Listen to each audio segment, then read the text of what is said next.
Welcome to Madang podcast. Today's special guest is Reverend Dr. Otis Moss III, who is senior pastor of Trinity United Church of Christ in Chicago and the founder of the Unashamed Media Group. In this episode, he shares about his film Otis's Dream, his open letter to his son Elijah, Dr. King, retribution, spirituality, and so much more. Please stay tuned. Madang is sponsored by Methodist Theological School in Ohio. MTSO provides theological education and leadership in pursuit of a just, sustainable, and generative world. MTSO's 5 graduate degrees include the Master of Divinity, Master of Arts in Social Justice, and Doctor of Ministry. Learn more at www.mtso.edu.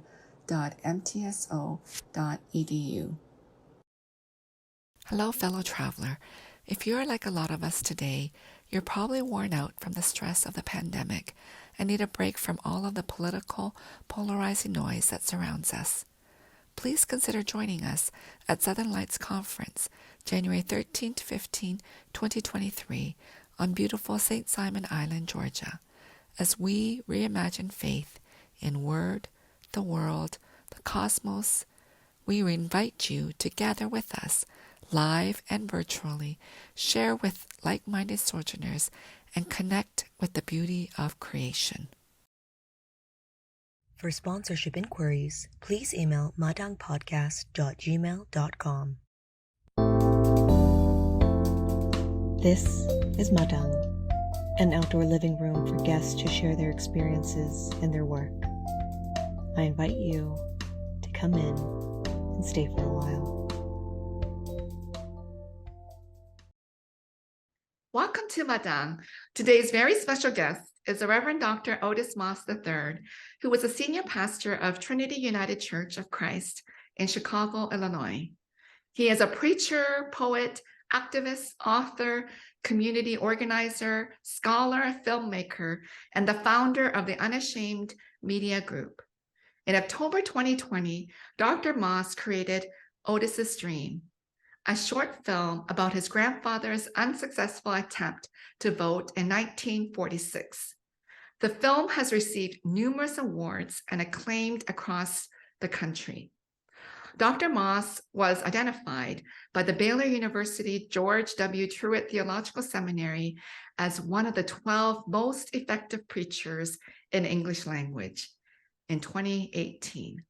Along with his ministerial duties, he is a professor of homiletics at Mercer University's Maccabee School of Theology in Atlanta, Georgia. Today, he is with me on Madang podcast to discuss his latest book, Dancing in the Darkness, Spiritual Lessons for Thriving in Turbulent Times, published by Simon & Schuster. Some of the acclaims, like Dr. Teresa L. Fry, who's an Associate Dean of Academic Affairs, writes, Otis Moss III shows us how we can attune ourselves to God's spiritual direction. He delivers prophetic and life-affirming experiences to help us achieve justice and salvation. Jim Wallace, who's the inaugural chair and director of the Georgetown Center on Faith and Justice, writes, Moss writes the words from our ancient scriptures and prophetically applies them to our most urgent moral battles and choices in ways that makes the Bible come alive again. So today I'm so grateful to have Reverend Dr. Otis Moss III with me on Madang podcast. Welcome. Thank you. Thank you. It is a delight to be with you, Doc. Thank you so very much. Oh, well, thank you so much for saying yes to come on. It's just a joy to have you and see you. I haven't seen you in many years since the pandemic hit. And, Right. we had made plans to come to your church to do a book signing for Reverend Jackson. So hopefully we can see each other in person sooner than later. So we have to set that up. So we're going to put a rain check there, and we're going to make sure that that happens, because we do want you to come and do a book signing, because you did a magnificent job with the book on Reverend Jackson.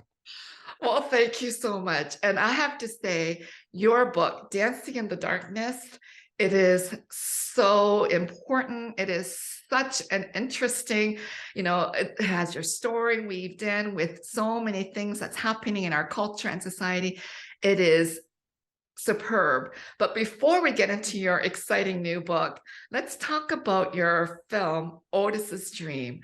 I watched it and it is so beautiful. So tell us how you started it and what it means to you. Oh, well, thank you for asking that question. It's really been a labor of love. The story of my grandfather has been told over and over again by my father. And just to give you a background of how this story developed, this is a part of his preaching tradition. When he was always sharing about the importance of voting, he would share the story of his father, which became a part of family lore and church lore at the Olivet Institutional Baptist Church in Cleveland, Ohio, where he pastored.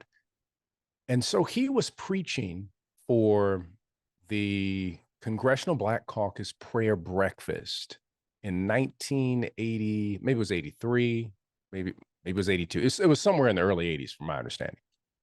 And he told this story. It was a part of the message that he shared. There was a young reporter and soon to be media maven who was in the audience, who was reporting and heard this story. And this story stuck with her. And so this young woman gets her own show in Chicago. Her name was Oprah Winfrey. And so Oprah is doing a show on voting in 88. And Wow. on a whim, she tells the story of my grandfather. And she has used that story over and over again anytime that she has to do stump speeches around the importance of voting. She always shares the story of my grandfather. Wow. So a woman in Columbus, Ohio, heard the story, contacted me. Her name was Jenny Morgan, contacted me via email saying, I would love to touch base with your father. I'm a teacher. I wrote a song that hopefully young children can learn about your grandfather's story, your father's story, and I'd love for them to hear it. And so I set up a Zoom with my parents, and Sister Jenny plays the song that she had created. And after the Zoom, our family was talking, and I was saying to my father, I said, Dad, we need to create something around uh, your father's story, some type of film. And he was in agreement. My mother was in agreement. My wife was in agreement. And that's when I began the work on the script. And so I worked on the script for quite some time, and then decided to send the script to people who were, quote, in the industry. I wasn't going to send it to any church people, but they'll say, oh, this is wonderful. No, I wanted to send to people who literally would critique it and give me, I wasn't looking to produce it. I just said, I need honest feedback so that I can work on it, maybe take another workshop in terms of script writing and all of that. So several people that I sent it to, they were like, this is a really good script. We really like this script. And they said, how can I help you produce this? And I was like, oh, and I was really shocked. There was one gentleman by the name of Keith Walker. Keith Walker had a relationship with a friend of our family, and our friend suggested that we reach out to Keith, and he would be a good, advisor. He could read your script and give you some advice. And Keith was also the cinematographer for the Obamas and for Oprah. I didn't know it at the time, but I just heard that he was a documentary filmmaker. So I send him the script. I'm actually giving him the pitch. I wanted some feedback. He stops me as I'm talking, and he said, Reverend Moss, I was the director of photography on the John Lewis documentary, Good Trouble. As we were recording, Oprah was stumping for Stacey Abrams. And so we were getting what they call B-roll. And I was recording Oprah also and Stacey Abrams. And she told the story of your grandfather. And at that moment, I said, that needs to be a film. And he said, that was several years ago. And then here you What year are. is that? What year is that? So what Stacey Abrams was running, so that must have been, was that 2020? No. That would have been 20. Yeah, 20. No, he was filming for the John Lewis documentary. That must have been like 2019. There's usually about 2 years that they have to film these documentaries. They follow someone around. So it must have been 2018, 2019, somewhere in there. And they were getting some extra B-roll during the election as Stacey Abrams was running uh, for governor at the time, and Oprah happened to be where they were recording, and John Lewis was showing up, for that stump and all of that. And he then says, "What can I do in order to assist you? I can be a co-producer. You need a director of photography. This is an important story, and I can bring my expertise." And so Keith came on board. We then had another producer by the name of Stacy Buckner, Invisible Landscapes, the directors Jason and Blue Gerber, and then we utilized a variety of people from our church who did the costuming and makeup, and our own Brian Johnson does the music. And only God could bring together all of these elements. And so Keith does something, we're just so grateful to him. He said, "Look, I will come at cost. I will bring my own equipment." And the equipment that he brought to the table, there was no way we could have afforded the equipment. So he brings the same cameras that are used on Game of Thrones.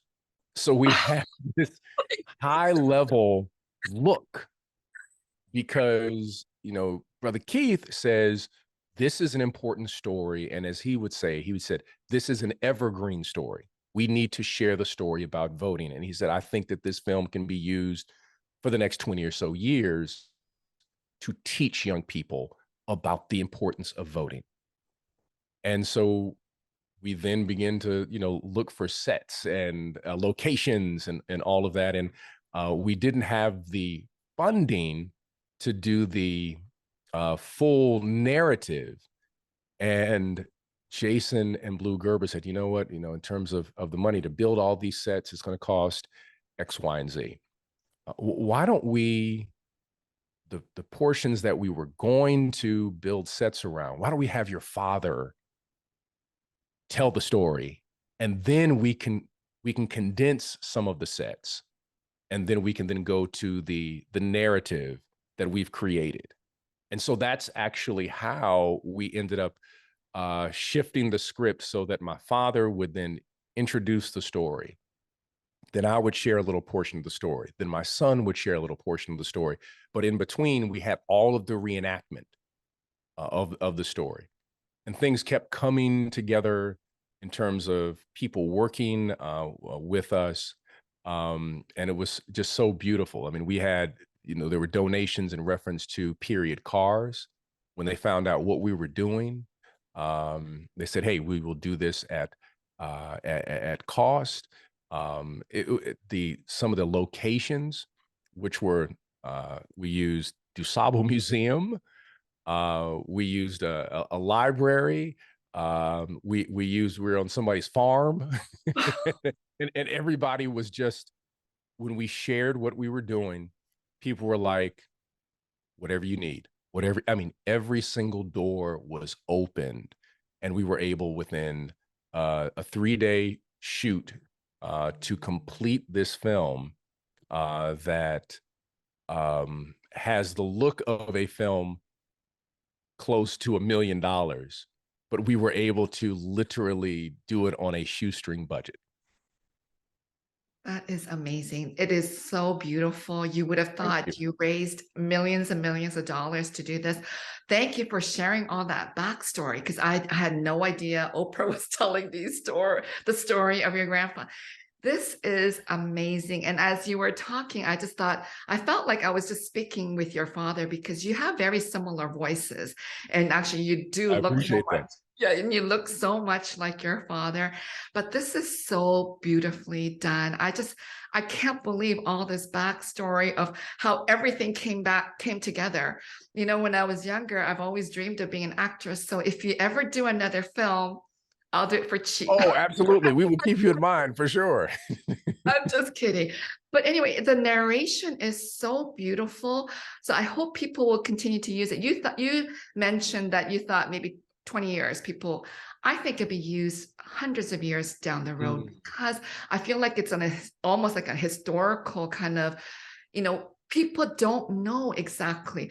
The importance of voting is important, but then what actually happened to African Americans during that time? People have lost, after a few generations, people forget. So I think this is just so important story that you are sharing. And it was just so beautifully produced. Those listeners right now, if you haven't seen it, please go watch Otis's Dream.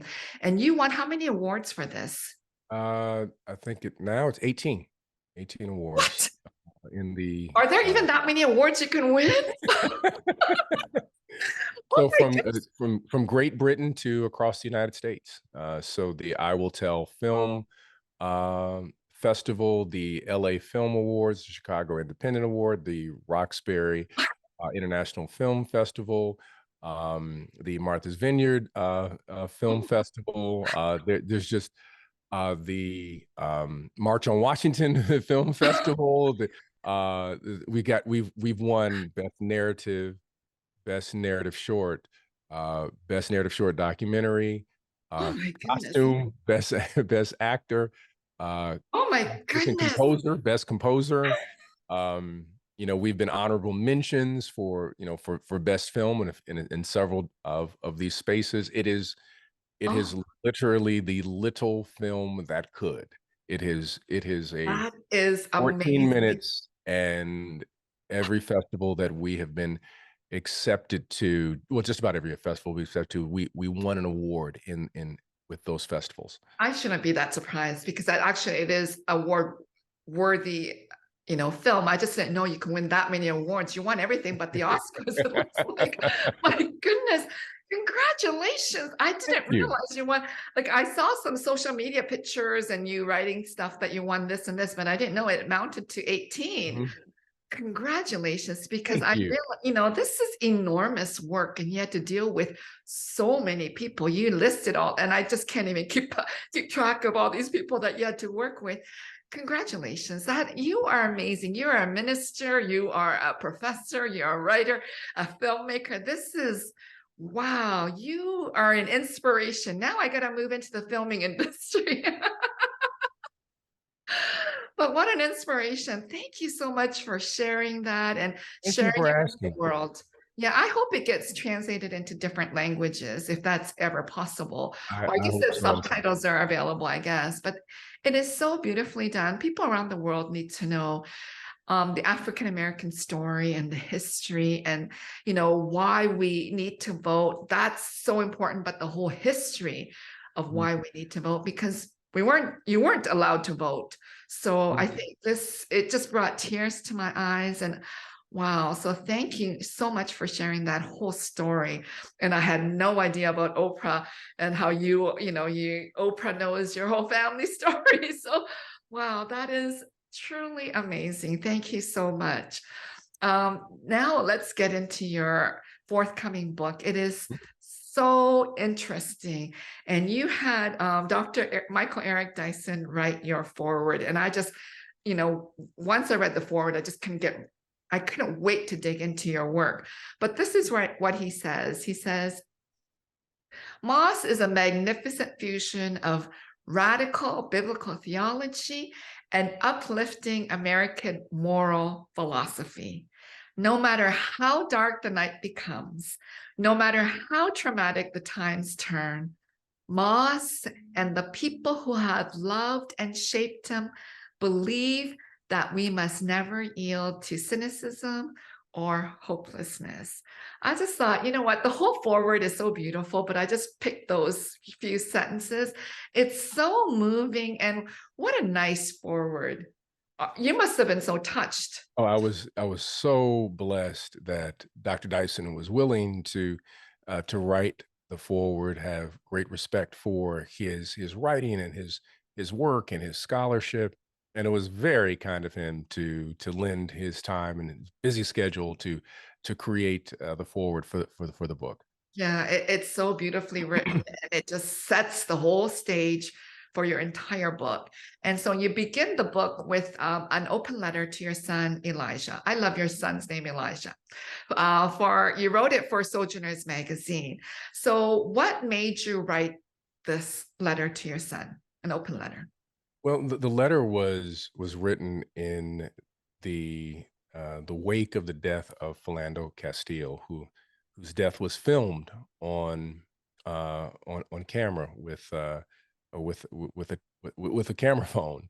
And I remember watching that and having conversations with my son who watched that, and the pressure that was on him as he was trying to make sense of that moment, raising the question, am I next?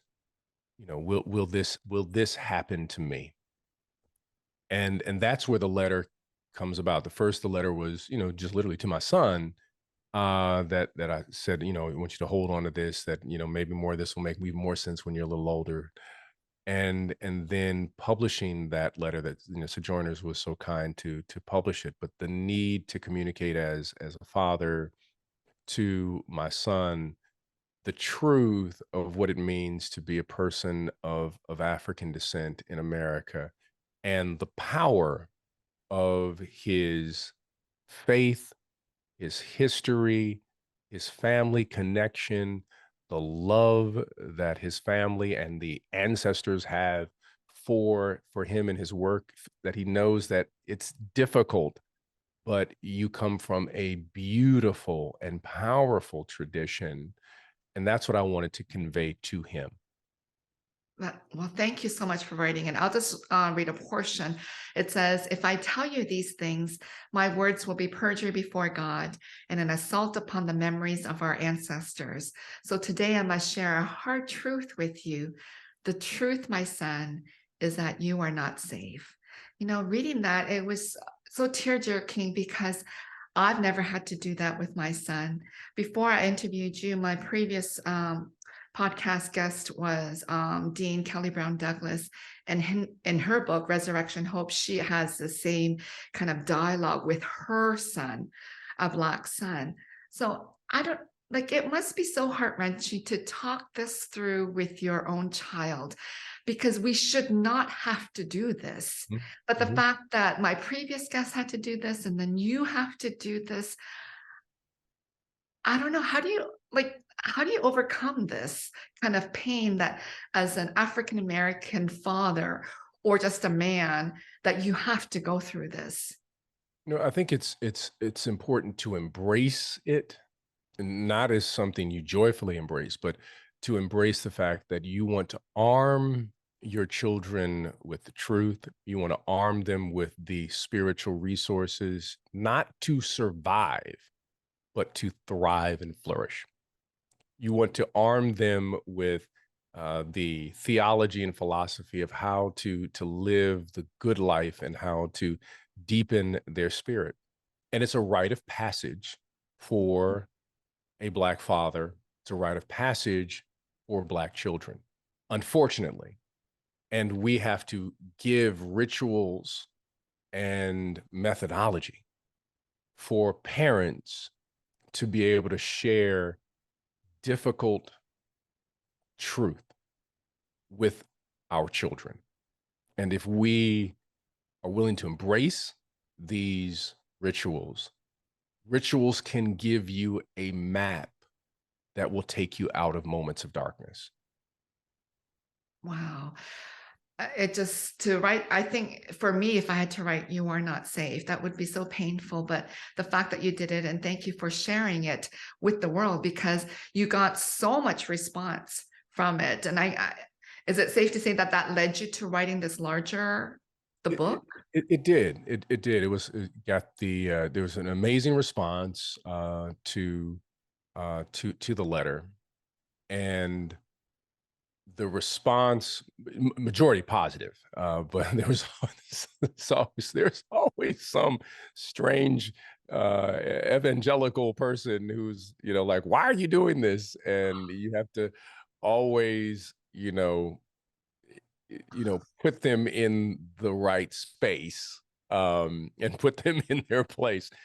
But yeah, part of that moment was the reason for this book. Not only the fact that I have to say to my son, "You are not safe," but that we are in a moment in American history where we are desiring something deeper.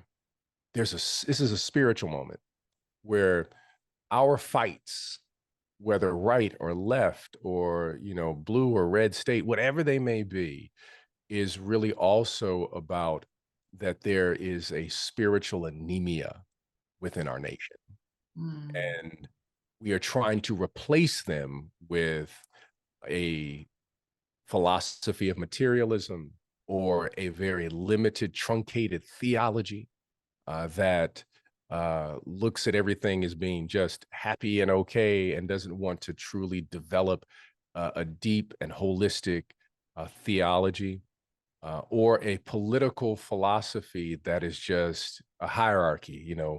I'm a winner, you're a loser, not realizing that we all lose in the process until we, just like what King speaks of, we build a beloved community.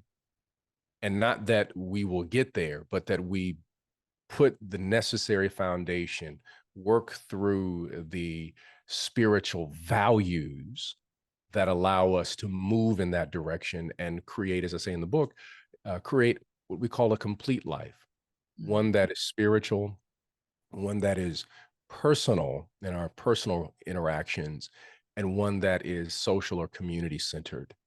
That's how we build a complete life: the spiritual, personal, and the community. And the book is attempting to say, here are the values, here's how you map your way out of these dark moments, and here's how you learn how to dance when you're in your darkness. yeah. Well, it's so beautifully written. And so, as you mentioned, I find it a very spiritual book. It's a historical book, it's a theological book, so many things, political, so much intertwined.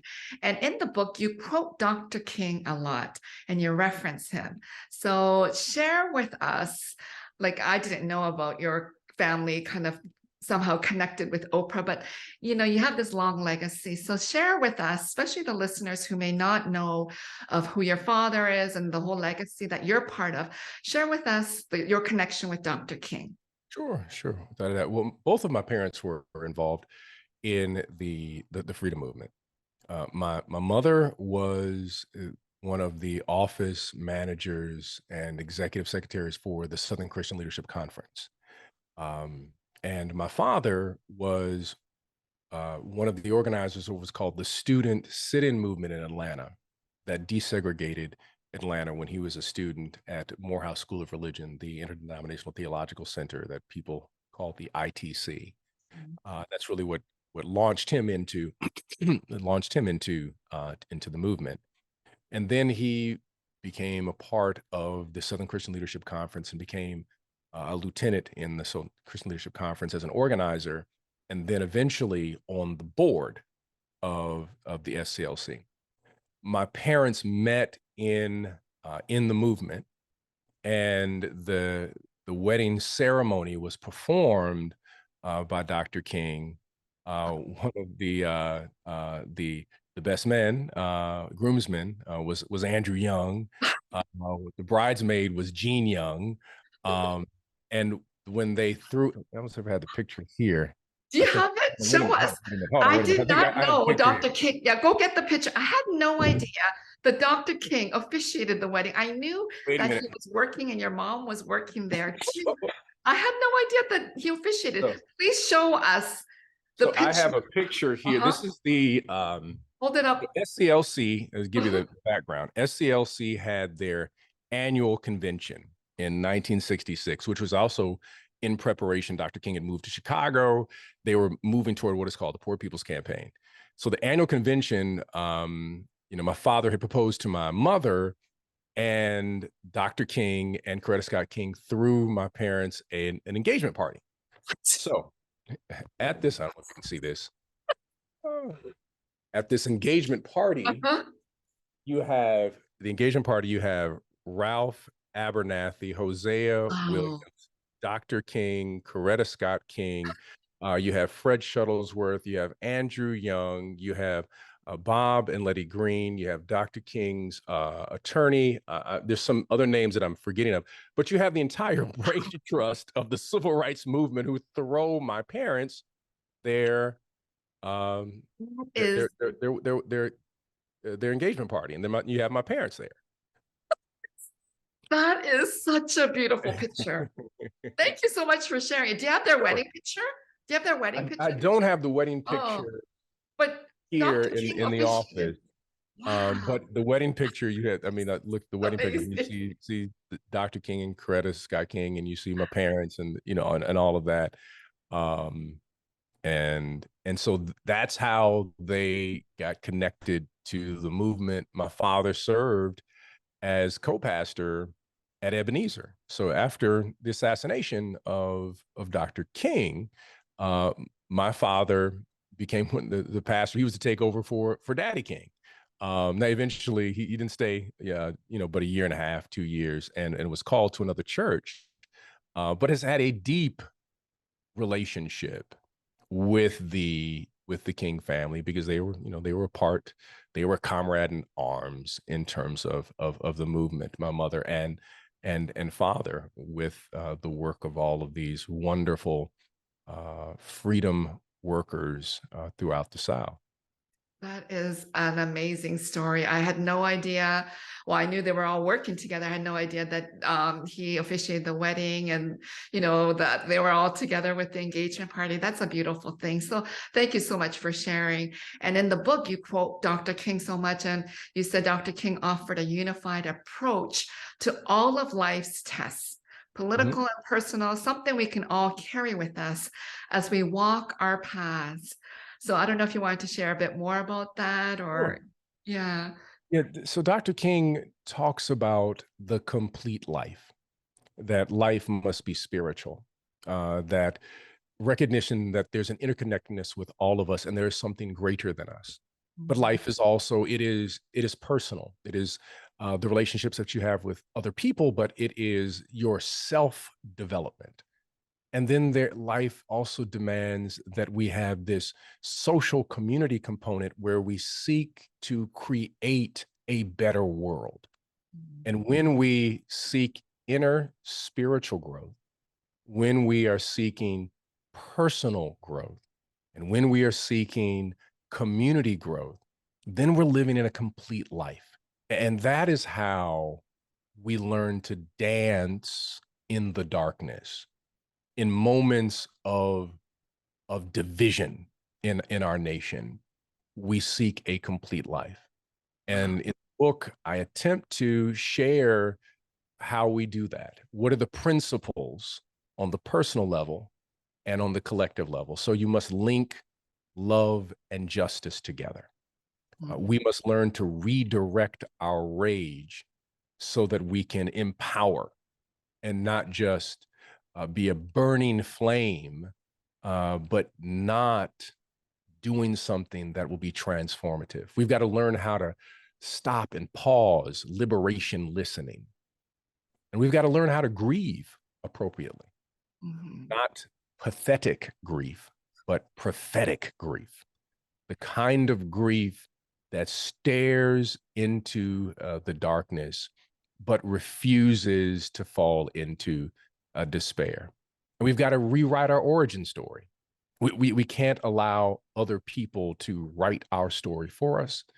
we have to write our origin story. So in the book, I'm also a comic book nerd. So I lift up some aspects out of comic books in terms of the origin story of superheroes and things of that nature. And then I talk about the origin story of Dr. King, of the community that he came from, that if you know that origin of the Fourth Ward in Atlanta, better known as Auburn Avenue, and the people that he was around and the institutions that he was nurtured by, you understand his power, that his power does not come from Crozier Theological Seminary, but his power comes from the organic, intellectual, and spiritual tradition that rose up out of that Auburn community, that comes out of that unique Black Southern religiosity.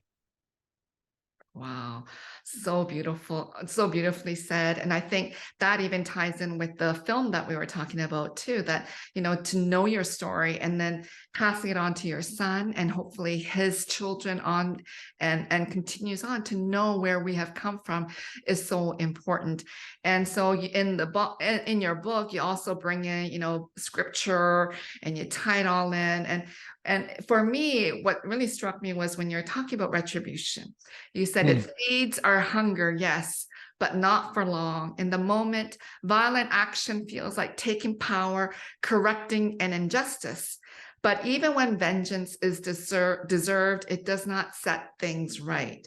For me, right off, you just want, retribution.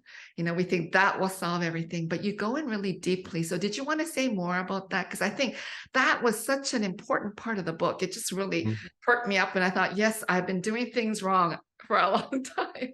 And That's interesting retribution. that you would mention that. This is interesting. That's my son's favorite part of the book. Oh, So is he it? said, No, I yeah, really liked he it said, too. yeah, he Yeah. says that is his favorite part. He said, yeah, Dad, when you're talking about grief Mhm. and you're talking about this idea of that you can, seek vengeance, Yeah. but how do we seek transformation? That's the real key, because when you seek vengeance, you are satisfied with empty calories for a moment. But when you seek transformation, it is a completely different engagement. So I use I use a lot of different examples. This is one example I use, and they're talking about how sports utilizes this idea of how do we right these particular wrongs. And I'm a basketball head. I love basketball. And I talk about the fact that you have rules that are set. You violate the rules, someone is punished by as a result, and they get a free shot that are known as a free throw. And the idea is that when someone violates something, then the team collectively puts pressure on the person who has violated for corrective action. But at the same time, that it calls for justice, because you violated, the other side also gets an opportunity, a free shot, in order to improve the score. And sports gives us this. In hockey, you're in the penalty box, and all of a sudden it's like, there's only 4 of us out here. There's supposed to be 5, and now we've got to struggle because you decided for vengeance instead of functioning within the particular rules. Same thing in soccer. Hey, you get a free kick, you get a penalty kick, whatever it may be. You have these elements in certain sports that speak to the idea of justice, but not justice as retribution, but speak of distributive justice. In other words, how do we level the playing field versus just seeking punishment? And America has always been centered on retribution in its justice system and not distributive justice. Distributive justice is about leveling the playing field, is about redemption, is about restoration. How do we allow someone to become fully human and be able to flourish so that they will not repeat what they have been doing? And in the process, the community learns, and the victimizer learns, and the victim is not hidden, but given an opportunity to say that this person is held accountable. But at the same time, one of the greatest moments when you have been victimized is that you now know that that will not happen again, because this person has been restored in a way that they will now share the story of how they came to this point. And now I want to make sure that no one else goes down the same road. That's restorative justice. And that's what this nation needs: restorative justice, not punitive and retribution. Yeah, thank you. I just felt like you were preaching, and it's like so beautifully said. So thank you so much. And it's true. You know, some countries in Europe are more, they're not like Americans, the punitive. They do try to do restorative justice, and their jails look so different.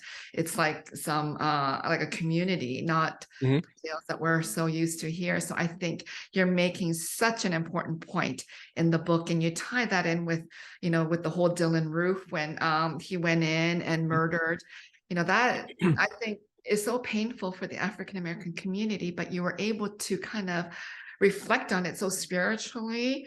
I thought it was so beautifully said. And then you tie, you know, as I mentioned before, you bring in scripture. And I love the way, you know, the season of Advent, and we all talk about the birth story of Christ, and you show that whole birth, the what is it, the family tree, Yes. in the Gospel of Matthew. So why don't you say a bit more for our listeners about Uh, the, I've yeah. always loved the birth story, and I've always loved what the scripture, especially in the gospel about the birth of Jesus, does in a very powerful way. It is really a subversive way of, to use modern language, to throw shade at the Roman Empire on one level, because if you are a Caesar, emperor, you clean up your family tree.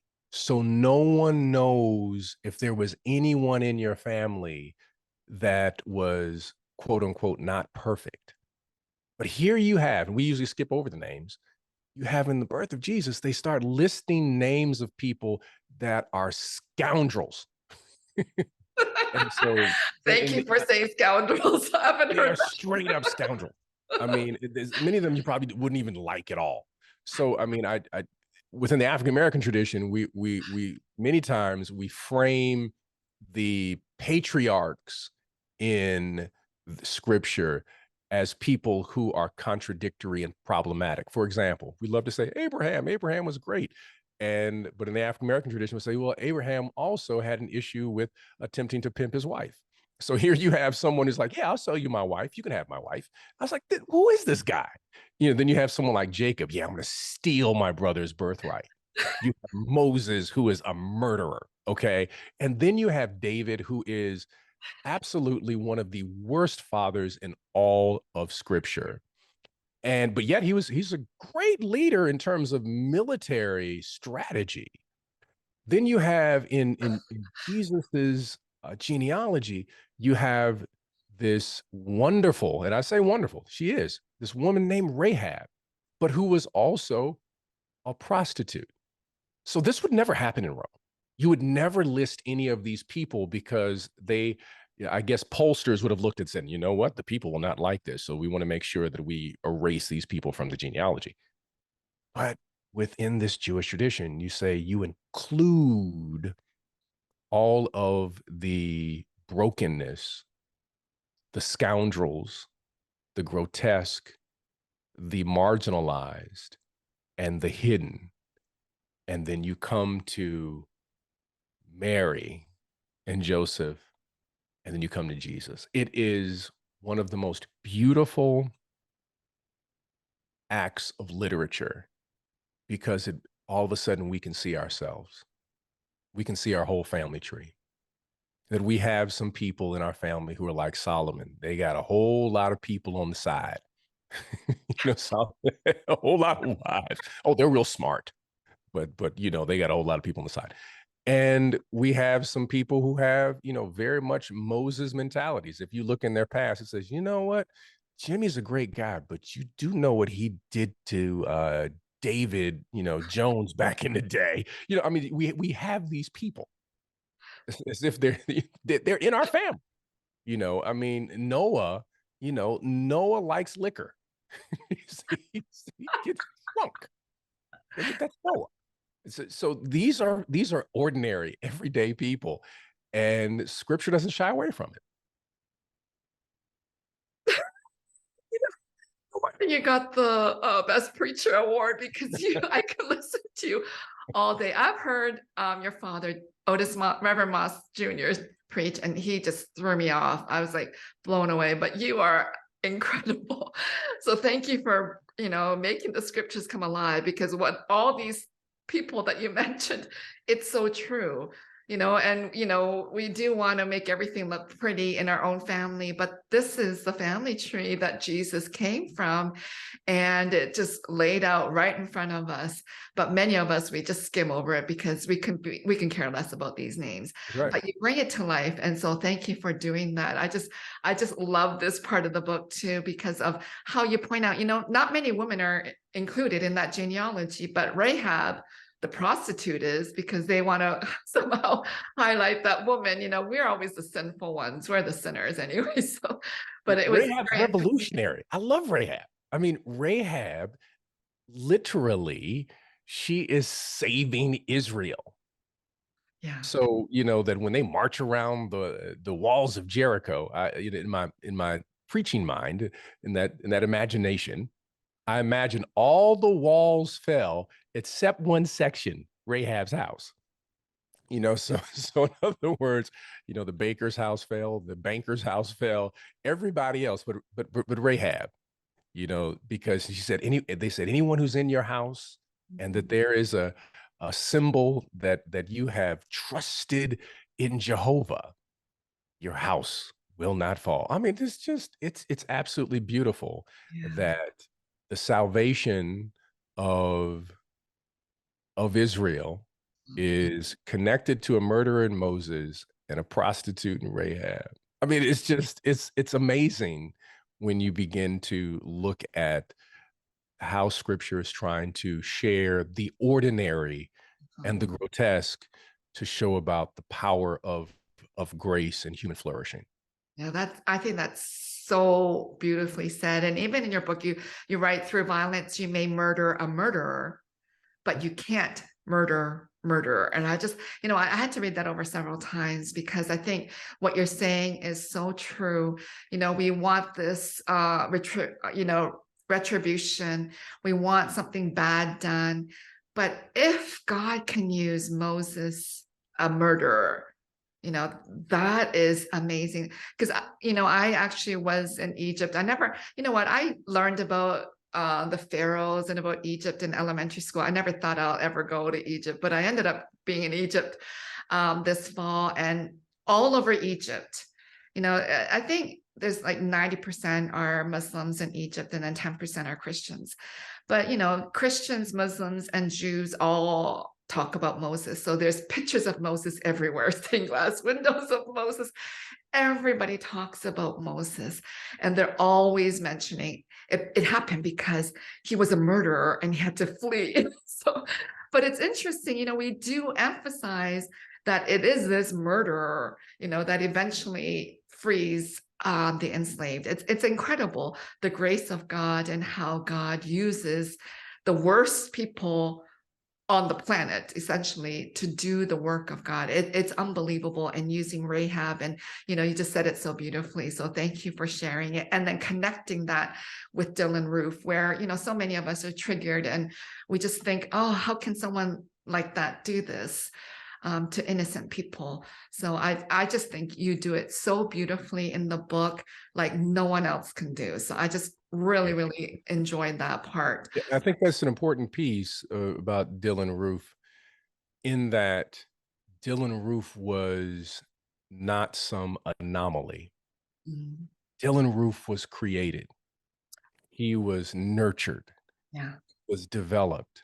Mhm. And we want Dylan Roof executed. But in reality, there is a system, there is a Confederate and antebellum menu that serves the Dylan Roofs of the world.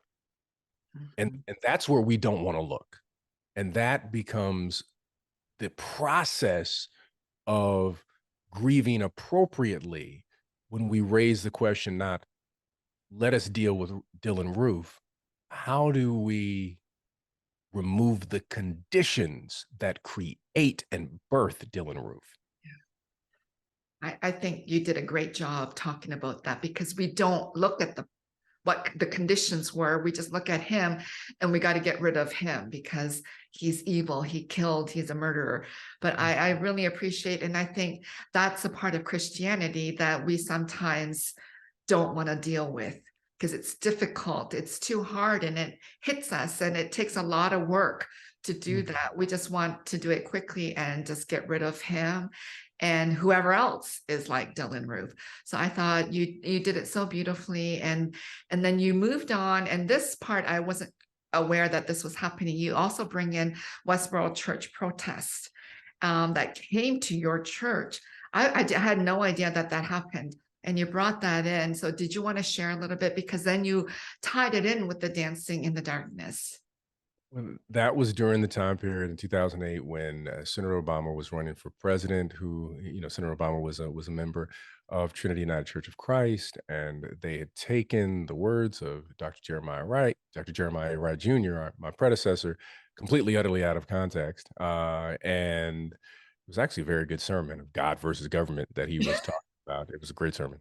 If only they heard the whole sermon, right? Yeah, nobody heard the whole sermon. I mean, you have to hear the whole sermon. It's like, they took a snippet and then they said, this is what it's about. No, it's about God, versus government. And he said that this is what governments will do. But God. I mean, it's a great message. And so they took that message, and the Obamas were present there, even when the message was preached, but even if they had been there, it still wouldn't have been an issue. It was a good message. And so I remember I had just become pastor. Dr. Wright, he'd retired, he was gone. I'm working out at, I think it was an LA Fitness, Bally's or something like that. And somebody taps me on the shoulder. I'm on the treadmill. They're like, "Isn't that your church on TV?" I look up and I'm like, oh my gosh. And there was John Hannity screaming, talking about this awful place, in this church. And I was like, I gotta go. And as a result of that, things just exploded. So there were 40 outlets outside of our church. Every single Sunday, our emails were flooded with all of this hate mail, and we started getting letters that were threatening to kill Dr. Wright, threatening to kill myself, threatening to blow up the church, all of that. So all of this just started flooding in, and the Westboro people decided to show up one Sunday, and just the Spirit of God moved in a unique way. This, for those who are not familiar with Reverend Phelps, and I should not say Reverend. That's really a term I shouldn't use for him at all. Just Phelps and his church, which is pretty much made up of people he's related to. They show up in their hate group, and they bring these awful signs, and they bring cameras and awful signs. The signs usually speak in very stark, racialized language, and it's designed specifically to get a reaction so that they can record the reaction and then also sue at the same time. That's their MO. So they want to call you the N-word, but then they want you to punch them so they can sue you. So I mean, that's their whole MO. So they're out there saying these awful things about Senator Obama, senator at the time, saying these awful things about people coming into the church. And when we heard that they were out there in front of the church, when it got alerted from security, I was like, oh Lord, what are we going to do? I'm freaking out. I'm brand new there. And the choir is about to march in.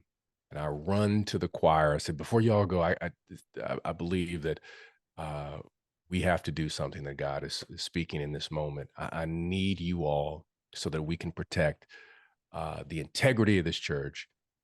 We're going to go outside. We have some protesters, but I need you to surround them, and I need you to sing so loudly that people can't hear their voices, because they had these megaphones and whatnot. And the choir was like, all right, so we had a quick prayer. We went outside, and the choir in their choir robes is like they're surrounding Phelps and his church, this little light of mine. I mean, they're just singing to the, to the glory of God. And to see a 5'3" grandmother singing with all authority and power to this 6'4", kind of broad, large, a heavy set, white guy who's just offering these awful obscenities, but she refuses to back down. And they're singing with such power that they get pushed off the sidewalk into the street. And eventually they jump into their van and they take off. And when the choir came into church on that Sunday, you talk about shouting. I mean, the choir felt vindicated. It's like, we chased, these folks out. We pushed them out with the power of our voices.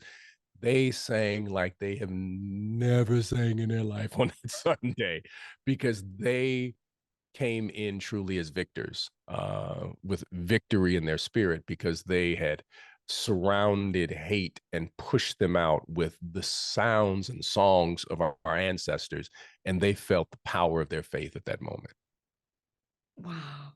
It is. Thank you for sharing that, because I feel like that is the dancing in the darkness. It's just so beautiful how your church overcame the darkness, and even old women who are short can overcome the evil giants of this world. It's just, you wrote it so beautifully, and I appreciate you sharing and giving your time on Madang podcast. Like, I could talk with you all day, but I know you're busy. You're probably writing another book. So I just appreciate so much your time for sharing about Otis's dream and all the connections with Dr. King and the book that you wrote. It's so beautifully written. It's called Dancing in the Darkness: Spiritual Lessons for Thriving in Turbulent Times. I hope everyone goes and buys it. Read it with your children, read it with your parents, read it in your churches and in your schools. I think everybody needs to grab this book, Dancing in the Darkness. And I'm just so glad for how God has blessed you with all these talents of filmmaking and writing and preaching and so many things. So thank you so much, Reverend Moss, for coming on Madang today. Thank you so much for having me. Thank you. And I hope to see you in person one day again. Absolutely. Absolutely. We look forward to that. We look forward to that. Okay. Thank you. That book signing. We're going to have that book signing. Yes. Yes. And I want you to sign your book for me. Oh, absolutely. Absolutely. When it comes out. Yes. So I'm just so thrilled, and congratulations on so many levels on this new book. And you wrote so many other books, and you wrote one with your father, and then with the film, with the 18 awards. You are an inspiration to so many of us. So thank you so much. Madang is sponsored by Methodist Theological School in Ohio. MTSO provides theological education and leadership in pursuit of a just, sustainable, and generative world. MTSO's 5 graduate degrees include the Master of Divinity, Master of Arts in Social Justice, and Doctor of Ministry. Learn more at www.mtso.edu.